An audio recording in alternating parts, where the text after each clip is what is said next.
C'est une icône de la politique congolaise qui s'est éteinte ce mercredi 1er février 2017. Une nouvelle qui rend les climats moroses dans la capitale congolaise.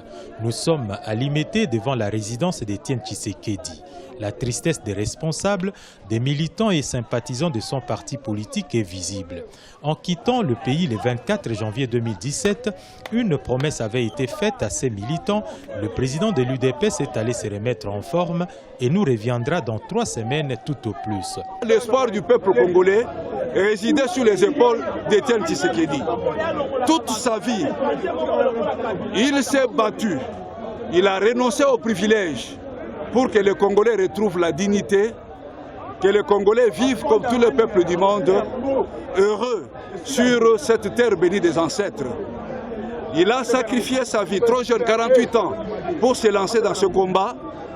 Et au moment où nous sommes sur le point de finaliser ce combat avec l'alternance, Dieu vient de décider autrement sur le destin. Ayant occupé pendant plusieurs années des fonctions publiques importantes sous le deuxième régime du maréchal Mobutu, il s'y oppose vers la fin des années 70 avant de créer avec 13 parlementaires l'Union pour la démocratie et le progrès social. Étienne Tshisekedi devient ainsi le principal contrepoids aux 3 derniers régimes en RD Congo. Quelle que soit la profondeur de notre deuil, nous devons l'honorer en étant debout. D'abord en état unis.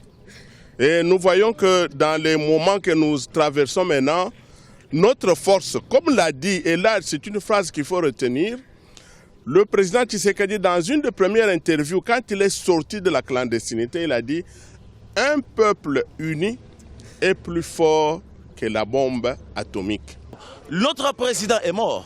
Mais la lutte va toujours continuer. Je le répète et je le répéterai toujours que la lutte va toujours continuer. Que deviendra l'accord de la Saint-Sylvestre sans celui qui a misé de tout son poids politique pour la tenue de ce deuxième dialogue, alors qu'un accord avait déjà été trouvé le 18 octobre 2016 entre une partie de l'opposition et la majorité présidentielle? Tshisekedi avait-il déjà désigné un candidat Premier ministre? Des questions qui suscitent des inquiétudes quand on sait que les violons entre les 2 classes politiques congolaises ne se sont toujours pas accordés sur ces points précis.